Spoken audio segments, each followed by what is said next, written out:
사랑에는 용기가 필요합니다. 동의하시나요? 사랑하면은 용기가 필요합니다.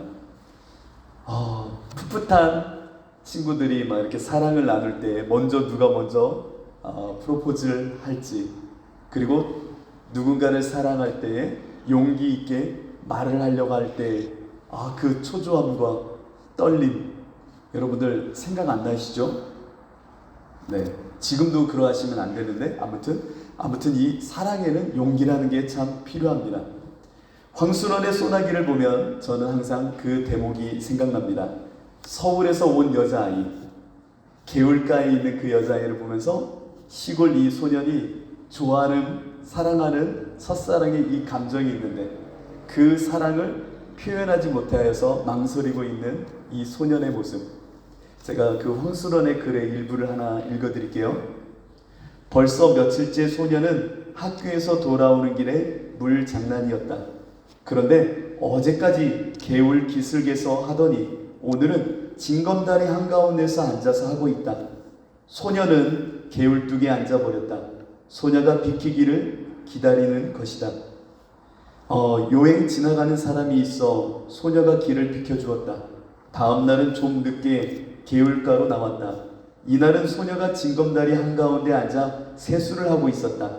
분홍 스웨터 소매를 걷어올린 목덜미가 마냥 휘었다. 한참 세수를 하고 나더니 이번에는 물속을 빤히 들여다본다. 얼굴이라도 비추어 보는 것이리라. 갑자기 물을 움켜낸다. 고기 새끼라도 지나가는 듯. 막 느껴지지 않나요? 감수성이 없으시구만요. 정말 그 느낌 잘 보세요. 소년이 여자의 마음에, 소년이 개울뚝에 앉아 있는 걸 아는지 모르는지 그냥 날쌔게 물만 움켜낸다. 그러나 번번이 허탕이다. 그대로 재미있는 양 자꾸 물만 움킨다. 어제처럼 개울을 건너는 사람이 있어야 길을 비킬 모양이다. 저 남자놈이 좀 뭐라고 말을 걸어줘야 돼. 누가 오기만을 기다리고 있는 그 모습이죠. 그러다가 소녀가 물속에서 무엇을 하나 집어낸다. 하얀 조약돌이었다. 그리고는 벌떡 일어나 팔짝팔짝 징검다리를 뛰어 건너간다. 다 건너가더니만 획 이리로 돌아서며 이 바보! 하고 끝납니다. 별로예요? 별로세요? 이 조약돌 하나 이렇게 들고 팔짝팔짝 하더니 그 남자애들 바보야 하면서 가는 거예요. 소녀가 던진 조약돌은요, 사랑의 용기라면요, 이 던진 조약돌을 멍하니 바라보고 있던 이 시골 소녀는요, 주머니에 넣습니다. 그리고 나서는 주머니 속에서 조약돌을 계속 만지작거립니다. 다음 날도 만지작. 개울가에 나오면 또 만지작. 소녀는 용기 있게 사랑을 표현했지만 소녀는 이 주머니 속에 어두움 속에 감추어둔 채 혼자만의 짝사랑인 양 용기를 내지 못하고 밖으로 꺼내지 못한 채 만지작거리는 이 소년의 마음. 여러분들, 사랑을 한다면 용기가 필요한 겁니다. 우리의 신앙생활에서도 사랑이라는 것은 존재의 용기를 요청합니다. 사랑으로서 역사하는 믿음을 산다 하는 우리들에게 정말 필요한 것이 있다면 존재의 용기입니다. 내 주머니 속에 하나님 사랑만 넣어두고 만지작거리는 게 아니라 저 소녀가 소년을 향하여 이 바보 하면서 던졌던 그 조약돌처럼 나에게 주어진 이 사랑을 이제 주머니 밖으로, 세상 밖으로, 지붕 위로 올라가 던질 줄 아는 사람이 되셔야 됩니다. 예수님은요, 겟세마네 동산에서 하나님 사랑의 확증, 하나님 사랑의 절정, 하나님 사랑의 완성을 위한 그 골고다의 십자가를 바라보고 계셨습니다. 저 자리에 오르면 이제 하나님의 그 사랑을 완성하는 것인데, 그 골고다의 마지막 자리에 올라서면 그토록 오랜 시절 하나님이 복락원의 그 삶을 기다리시면서 우리에게 허락하셨던 구원의 그 모든 여정이 완성되는데, 근데 그 자리에 올라설 자는 나요? 그 자리에서 죽어야 되는 것은 나라는 겁니다. 예수님, 마지막 사랑의 완성을 위하여 그 자리에 오를 나, 이 나는 그냥 오르는 것이 아니라 죽어야 되는 겁니다. 그래서 마지막 하나님께 겟세마네 동산에서 정말 땀방울이 핏방울이 되도록 기도하기 시작합니다. 마음이 심히 고민이 되는 겁니다. 나 죽어야 될 저 십자가, 사랑의 완성이라고는 하지만 너무나도 마음의 심히 고민이 되는 겁니다. 그래서 땀방울이 핏방울이 되도록 기도하고 또 기도하며 말합니다. 아버지여, 만일 할만하시거든 이 잔을 내게서 지나가게 하옵소서. 내가 죽어야 될 저 마지막 쓴잔인 십자가, 그 자리에 내가 올라가 정말로 죽어져야 사랑은 완성되지만 정말 내 마음속에 심히 고민이 되니 어찌합니까? 라고 하면서 기도하십니다. 그러나 나의 원대로 마시옵고 아버지의 원대로 하옵소서 라고 말하며 예수 그리스도 안에 있는 나름 존재의 용기를 펼치시는 겁니다. 주머니 속에 나눠 사랑해 라고 하면서 조약돌을 만지는 소년이 아니라 과감히 그 조약돌을 빼 골고다로 던지듯 마지막 십자가의 길로 아버지의 원대로 하옵소서 라고 하면서 용기를 내시는 이 장면. 아브라함을 한번 보십시오. 아브라함도 독자 이삭, 하나밖에 없는 그 아들을 하나님이 말씀하시죠. 내 독자 이삭을 데리고 모리아 땅으로 가라. 왜요 하나님? 가서 내가 내게 일러줄 한 산으로 가게 될 것인데 거기서 네 아들을 죽여라. 하나님, 이게 무슨 말입니까? 내 나이, 그 늙은 나이에 하나님이 주신 독자 아닙니까? 그 아들을 죽이라고요? 이게 무슨 말씀입니까? 네가 나를 사랑한다며, 네가 나를 사랑한다며, 내가 주님 사랑하지요. 그러나 하나님, 이것은 무슨 일입니까? 내가 내게 명할 땅으로 가라. 어딘데요? 아니, 너는 무조건 떠나. 내가 너에게 명할 산을 알려주리니 그 여정과 시간의 긴 텀을 지나봐. 그 아들을 데리고 하나님의 음성을 따라갑니다. 가는 그 걸음 속에 아브라함은 무슨 생각했을까요? 됐다. 거기까지면 내가 네 아들 사랑하는 것, 거기까지 내가 알겠고 네가 나를 사랑하는 것도 알겠으니 됐다 라고 하지 않을까 라고 하는 마음속에 하나님이 명하시는 곳을 향하여 한 걸음 한 걸음 옮기는 겁니다. 그러나 됐다라고 하는 음성이 없는 거예요. 그리고는 한 산에 오르렀을 때 하나님께서는 네 독자 이삭을 바치라고 말합니다. 아비의 심정으로 어찌 자식을 죽일 수 있겠습니까? 여러분들, 자식을 죽인다는 건 용기가 아니라 비상식이죠. 어떻게 내 자식을 죽입니까? 여러분들 잘 아는 키에르케고라는 사람이 있습니다. 대학 시절에 한 번씩 읽어보셨을까요? 죽음에 이르는 병을 썼다. 그런데 그 키에르케고르가 쓴 책 중에 공포와 전율이라는 책이 있습니다. 공포와 전율. 번역을 왜 이렇게 했는지 모르겠어요. 왠지 아세요? 원래는 두렵고 떨림으로 너의 구원을 이루라 라고 하는 두렵고 떨림인데 직역을 한 거예요. 공포와 전율. 야, 어떻게 번역하는 사람이 이렇게 번역했을까요? 아무튼 두렵고 떨림이에요. 나의 구원의 완성을 위한 두렵고 떨림, 공포와 전율. 그 자리에서 이 아브라함을 향하여 키에르케고르는 이렇게 말합니다. 그가 자식을 죽이려는 그 순간 그는 심미적인 자기의 마음을 멈춰놓고 윤리적인 어떠함도 멈춰놓은 채 하나님, 그 신앙의 실존으로 뛰어들어 과감한 신앙의 용사가 되었다. 신앙의 기사가 되었다 라고 표현합니다. 자식을 죽이려는 그 아비의 모습 속에 신앙의 기사, 믿음의 용사의 모습을 읽어내더라는 겁니다. 용기. 자식을 죽이면서까지 하나님 사랑을 드러내려고 했던 아브라함의 그 용기. 우리의 신앙에는 늘 위와 같은 용기들이 필요합니다. 어떠한 순간에요? 매 순간에요. 여러분들이 매 순간 예수님을 사랑하고 하나님을 향한 사랑의 본성으로 나아간다는 것은 주머니 속에 조약돌 하나 넣고 십자가 하나 넣어놓고 나 하나님 사랑하는데 읊조리는 게 아닙니다. 하나님의 사랑은 침노하듯 우리에게 임하시는 말씀이요 권세입니다. 하나님이 나를 매혹하여 끌어당기시는 사랑의 힘은 단순한 유혹이 아니라 내 인생을 건 생명의 끌어당김이십니다. 당신의 독생자를 찢어 죽이시면서까지 나를 영으로서 일깨우셔 당신의 품으로 끌어당기는 놀라운 힘이라는 겁니다.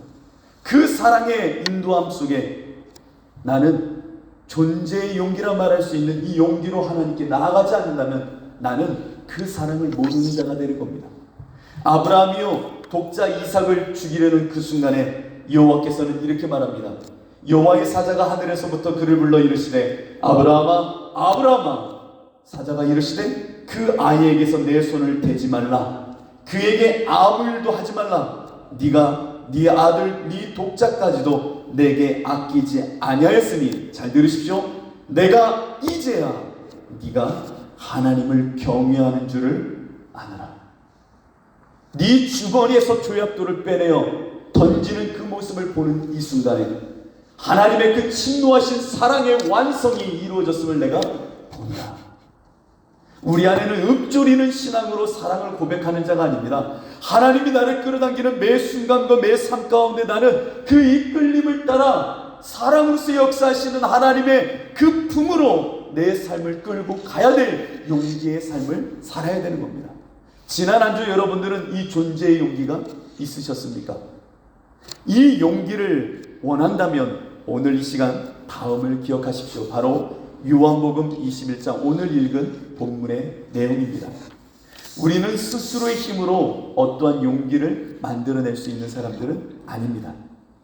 하나님의 그 인도하시는 가운데 오늘 예수님과 베드로가 나누고 있는 이 장면을 한번 잘 살펴보시면 내가 정말로 하나님의 사랑에 이끌려 행하고 실천하며 용기를 낼 수 있는 방법을 보게 될 것입니다. 그 방법은 복음입니다. 오늘 예수님께서는 죽으시고 부활하신 후, 이것이 중요합니다.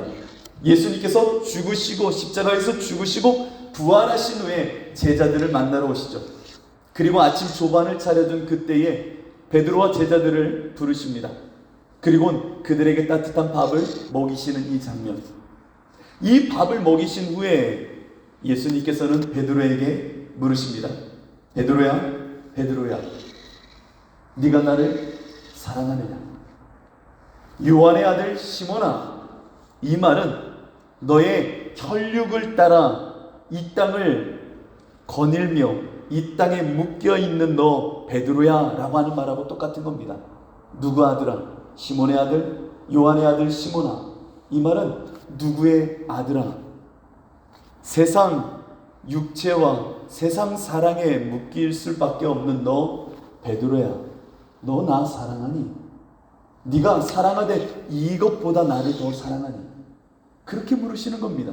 네가 이들보다 나를 더 사랑하니? 세상보다 나를 더 사랑하니? 육체의 흐름을 거부하며 나를 사랑하니? 이 땅에 묶일 수밖에 없는 그것보다 더 나를 사랑하니? 연이어 예수님은 3번을 물으십니다. 그런데 중요한 게 있습니다. 물으시는 예수님이 그냥 예수님이 아니십니다. 물으시는 예수님이 그냥 예수님이 아니시라고요. 십자가에서 죽으시고 부활하신 예수님이 묻는 물음입니다. 처음 너는 나를 따르라 라고 베드로를 말했을 때에는 십자가에 죽고 부활하신 예수님이 아니셨습니다. 그때에는 주님을 경외함으로 신기한 이적과 기사를 펼치는 예수님이 좋아, 내가 예수님 사랑하는 그 마음으로 뛰어간 듯하지만 지금 예수님 앞에서 사랑을 묻고 계실 때에 그 물음에 대답해야 될 베드로 앞에 서 있는 예수님은 부활하신 예수님이라고요. 죽음을 넘어선 예수님이 묻는 겁니다. 네가 이 모든 것, 죽음 앞에 놓여져 있는 이 세상의 것들보다 나를 더 사랑하느냐? 라고 물으시는 겁니다. 이때 베드로는 3번의 물음 속에 고민하며 내가 주님을 사랑합니다.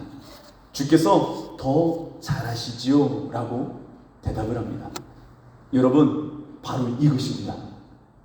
내 사랑, 나에게 허락한 이 사랑은요, 십자가의 하나님의 그 사랑은요, 나의 실력과 능력과 결단으로 되는 것이 아니라 그 존재의 용기는 죽음을 넘어선 십자가를 경험한 사람, 부활의 주님을 아는 사람만이 하나님의 사랑에 반응할 수 있습니다.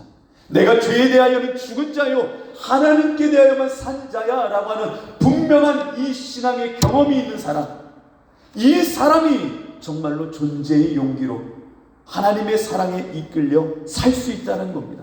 복음은 내가 처음 예수 믿을 때만 필요한 것이 아니라 바로 이 순간, 하나님을 사랑하는 이 순간에 죄에 대하여 나는 죽었고 하나님께 대하여만 살았어 라고 하는 이 분명한 부활신앙이 있는 사람이 존재의 용기를 갖고 하나님의 사랑을 살아갈 수 있게 된다는 겁니다. 여러분들, 예수 그리스도의 부활은 부활 주일에만 누리는 것이 아니라 하나님을 사랑하는 우리에게 반드시 누려야 될 영광이요 힘이 되는 겁니다. 여러분들, 오늘 이상하게 문학작품을 많이 갖고 나왔네요. 톨스토이의 책 중에 사람은 무엇으로 사는가 라는 책 기억하시나요? 오민아, 나 안 읽으면 왜 자꾸 저런 거 물어보신대?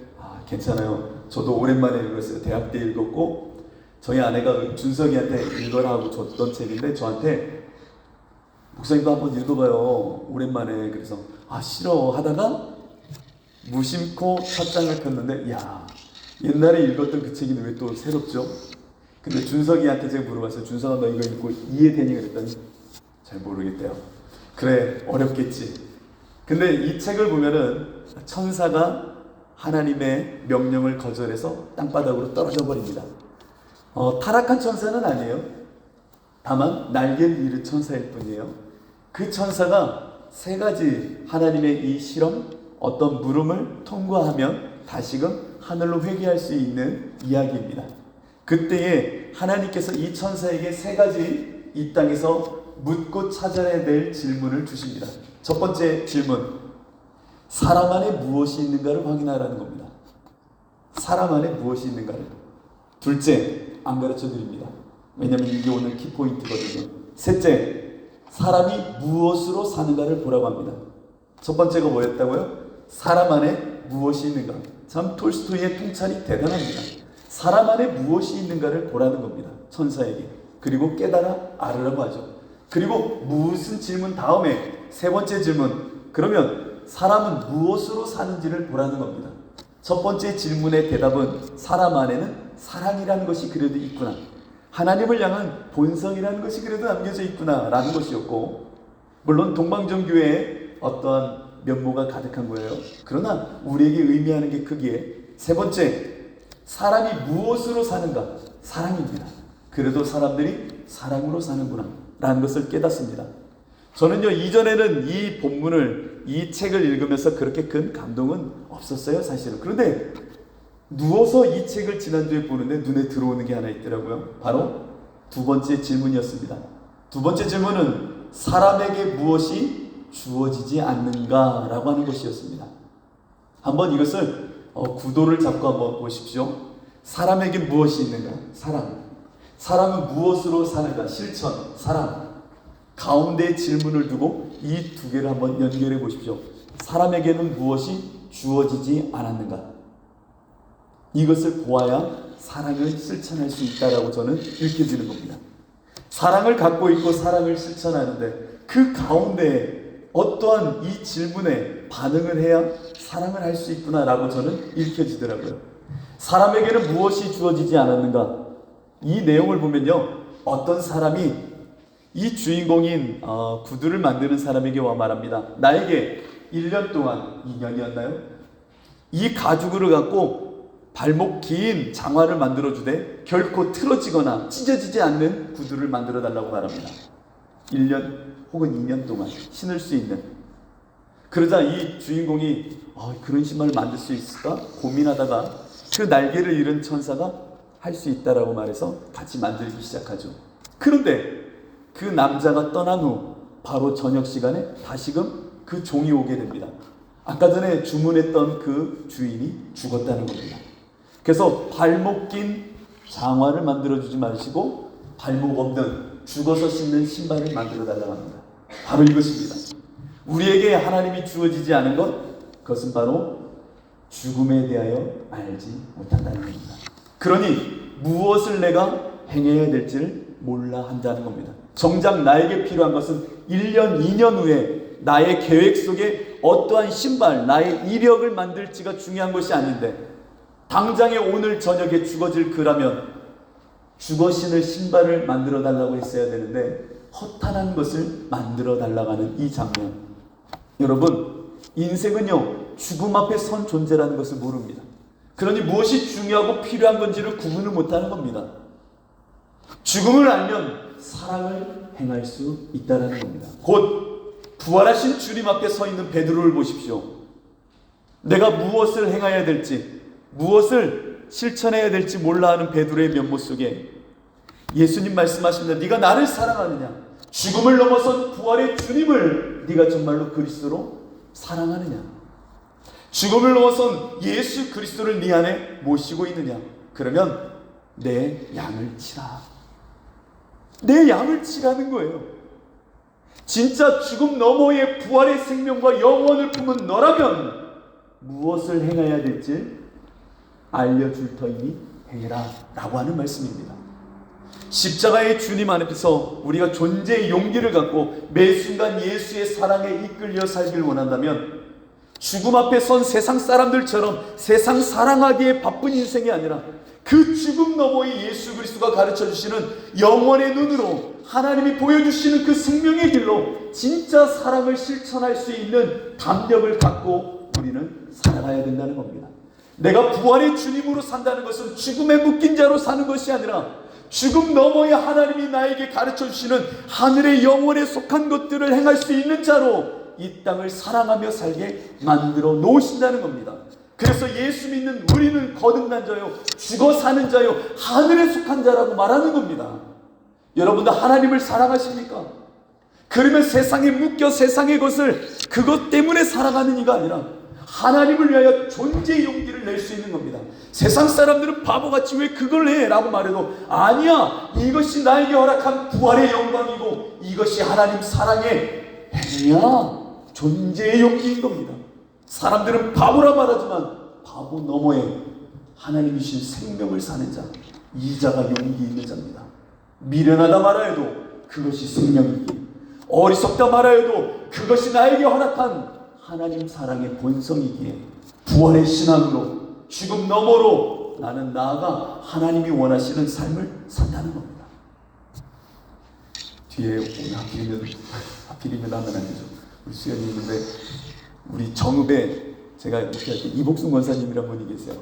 98 되셨던 그죠? 99 되셨어요. 그분이 하는 일이 계십니다. 그분이 하는 일이 뭐냐면 매주 전화를 돌리십니다. 처음 나온 할머니 그리고 교인분들한테 다 전화를 하십니다. 교회 꼭 나와. 교회 꼭 나와. 나오면 내가 생선 대가리 줄 테니까. 저기 새끼 줄 테니까 나와. 그렇습니다. 무슨 얘기예요? 무슨 얘기인지 모르시겠죠? 당신의 그 홀로 사시는 90 넘으신 그 할머님이 권사님이신데 거동도 불편하시고, 그런데 제주도에 사는 자녀한테 전화를 하는 겁니다. 아들아, 이번에 조기 새끼 좀 보내달라고. 그러면 어머니 생선 드시고 싶으세요? 생선 먹고 싶어. 그러면 제주도에서 꽁꽁 얼린 그 돈이 많지 않으니까 자녀들도 그냥 생선 막 버릴 수도 있는 그냥 저렴한 거를 막 보내시는 거예요. 그러면 권사님이 주중에 뭐 하시냐면 그거를 검은 봉지에 세분화하는 거예요. 이렇게 난 그리고 전화하는 거예요. 누구누구요? 이번 주에 교회 꼭 나와야 돼요. 그러면 새로 오신 분들도 아이고 할머니 왜요? 그러면 오면 내가 조기 새끼 하나 줄게, 한 몽다리 줄게. 그러면은 그거 받고 싶은 마음에도 오시기 시작하는 거예요. 그러면 제가 주일날 아침이면은 차를 몰고 이렇게 모셔오거든요. 거동이 불편하니까. 그럼 모시고 차에 올리는 겁니다. 그러면 검은 봉지에 생선 냄새가 가득한 걸 들고 타시는 거예요. 권사님 이것도 뭐예요? 내가 누구 준다고 그랬거든. 오늘 꼭 교회 나와서 예배드리라고. 그랬더니 진짜 다 서 계세요. 그럼 제가 그분들을 또 태우는 겁니다. 그러면 앉으시면 검은 봉지를 둘러서 이거는 어떻게 먹고 이렇게 해야 맛있고 꼭 맛있게 먹어 하면서 주시는 거예요. 그러면 교회 안에 생선 냄새가 나기 시작해요. 근데 이거를 한두 번 하시는 게 아니라 시간을 내셔서 당신의 재력을 쓰면서 이렇게 하는 거예요. 그러면 그 할머니들이 그러세요. 아이고 이거 미안해서 어떻게 갚는데 이걸. 그러면요 꼭 하시는 말씀이 있어요. 나한테 갚지 말고 교회 열심히 나오는 게 나한테 해주는 거야. 정말 하나님 잘 믿는 게 나한테 해주는 거예요. 이렇게 말씀하세요. 별거 아닌 이야기죠. 제가 볼 때는 굉장한 일이에요. 당신 홀로 사면서 먹어야 될 그 생선, 자식들이 어려운 환경에서도 그 생선을 보내면 조금이지만 볼품없지만 나의 생명과 같고 나의 재력과 같은 것을 다 나누어서 누구라도 한 명 예수 믿는 일에 올 수 있다면 내어주는 이건 사랑의 용기입니다. 에이 목사님 그 나도 하겠네. 그게 용기예요. 나는 영혼에 속한 자로 이 땅에서 조금 더 먹어도 덜 먹어도 무슨 상관 있어. 그 사람이 이걸 갖고 교회에 나올 수 있다면 라고 하는 그 마음이에요. 여러분들은 이 땅을 살면서 존재의 용기를 행하고 계십니까? 사랑을 한다면 십자가의 죽음 그 너머의 부활을 넘어서 사는 자만이 정말로 이 용기를 낼 수 있게 되는 것입니다. 여러분들 이와 같은 삶을 사셔야 됩니다. 마지막으로 여러분들 안에 다음을 꼭 기억하셨으면 좋겠습니다.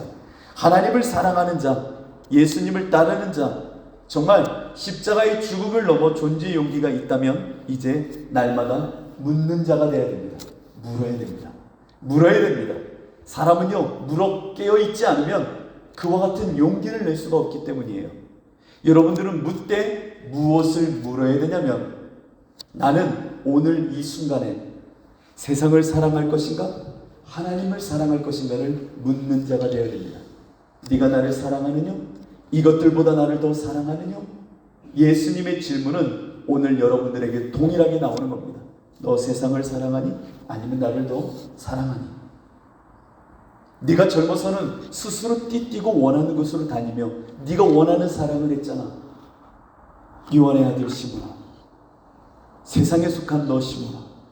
그러나 이제는 네가 두 팔을 내 앞에 벌리니 내가 너에게 띠띠우고 네가 원하지 않는 곳으로 내가 끌고 갈 거야. 나를 따르는 삶, 나를 더욱 사랑하는 삶을 살게 될 거야. 여러분, 주님이 늘 여러분들 안에 계시다면 이제 물어야 됩니다. 나는 무엇을 더 사랑하는 자인가? 다윗을 한번 보겠습니다. 다윗은요, 어느 날 부모님, 아버지가 불러내어 말합니다. 저 골짜기에서 싸움이 일어나고 있는데 너희들 형의 생사가 궁금하구나. 그들이 살았는지 혹은 죽었는지 모르겠구나. 내가 도시락을 싸줄 테니 갖고 가서 형들에게 전해주고 살았는지 죽었는지 확인하고 돌아와다오 라고 말합니다. 그래서 다윗은요, 막내였던 다윗은요, 형들의 생사를 확인하려고 아버지가 싸주신 도시락, 음식을 갖고 뛰어갑니다. 뛰어갔을 때에 사람들이 저 블레셋 진영과 싸우고 있는 모습을 보게 되죠. 그런데 누구 한 명, 저 골리앗이라고 하는 자가 나와가지고 소리를 지르는데 누구 한 명 끔찍을 못하고 대항하지 못하는 겁니다. 심지어 여호와의 이름을 망령되게 일컫고 있는데도 누구 한 명 우리 여호와 하나님의 이름을 망령되게 일컫지 말라고 일어나는 사람이 한 명도 없는 겁니다. 그래서 이 다윗이 그 무리 틈에 끼어 묻습니다. 왜 그런 거죠? 왜 저렇게 싸우는 거죠? 싸우는데 누구 한 명 왜 우리 이스라엘 진영에서는 저들과 싸우려고 하지 않는 거죠? 라고 말합니다. 그때 형이 멀리서 동생이 우왕좌왕 왔다 갔다 하면서 묻고 있는 그 모습을 보며 말합니다. 이 교만한 놈아, 너는 이렇게 완악한 놈이야. 왜 이 전쟁통에 와서 지금 뭐 하는 거야? 라고 소리를 지릅니다. 이때에 다윗은 그 형을 향하여 이렇게 말합니다.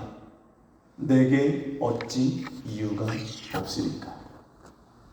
다윗의 다윗됨은 전 여기에서 나온다고 생각합니다. 그의 영성과 그래도 끝까지 하나님께 붙잡혀 하나님께 쓰임받을 수 있었던 이유, 묻는 신앙이었습니다. 어찌 내게 이유가 없으리까? 다윗은요, 세상의 종과 같이 아버지의 명령만 따르면 되는 사람이에요. 가서 형들의 생사 확인하고 도시락만 주고 오면 되는 거예요. 이것이 다윗에게 주어진 역할이에요. 그 명령과 그 본성만 따르면 되는 거예요.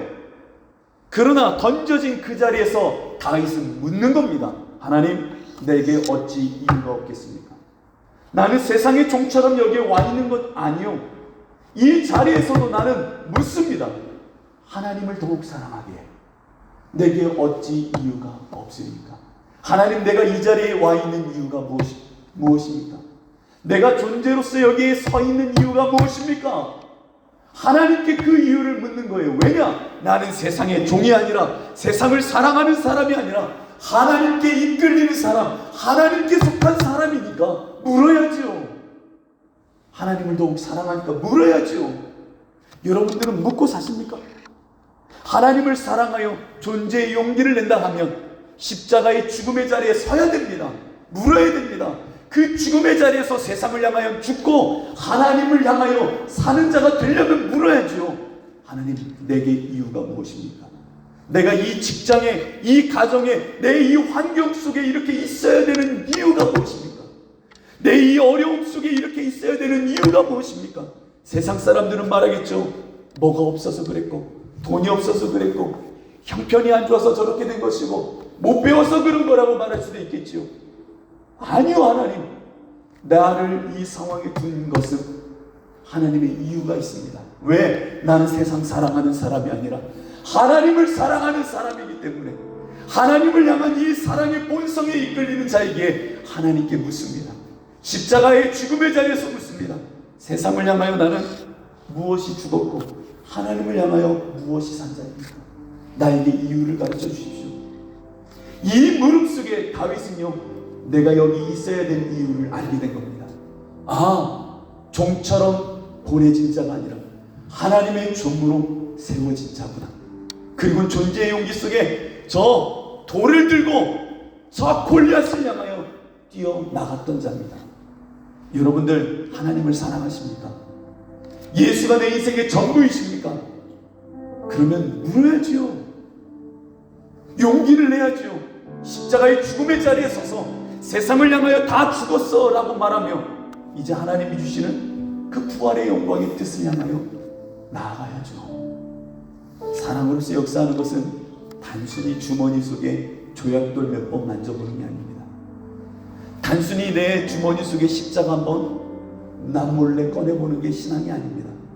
그 사랑에 이끌려 절뚝이며 존재의 용기로 나 죽은 십자가 지고 나아갈 수 있는 자가 정말 용기 있는 자요, 행함이 있는 자가 되는 겁니다.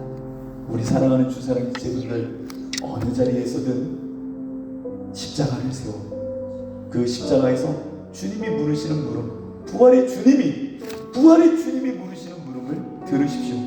너는 이것들보다 나를 더 사랑하나? 그러면 내 양을 치라. 주님, 어찌 내게 이유가 없겠습니까? 나 십자가에 죽고 부활한 그 주님과 연합한 나, 세상에 죽어질 것에 묶인 나 아니기에 묻습니다. 주님, 내게 어찌 이유가 없겠습니까? 그냥 이 자리에, 이 환경에, 이 어려움에 처해진 내 인생 아니잖아요. 하나님께 이끌려 가는 자잖아요. 하나님, 내게 이유를 알게 하옵소서. 이 물음이 여러분들 가운데 있어서 가정과 직장과 기업 가운데 하나님을 사랑하는 존재의 용기가 있는 우리 모두가 되기를 축복합니다.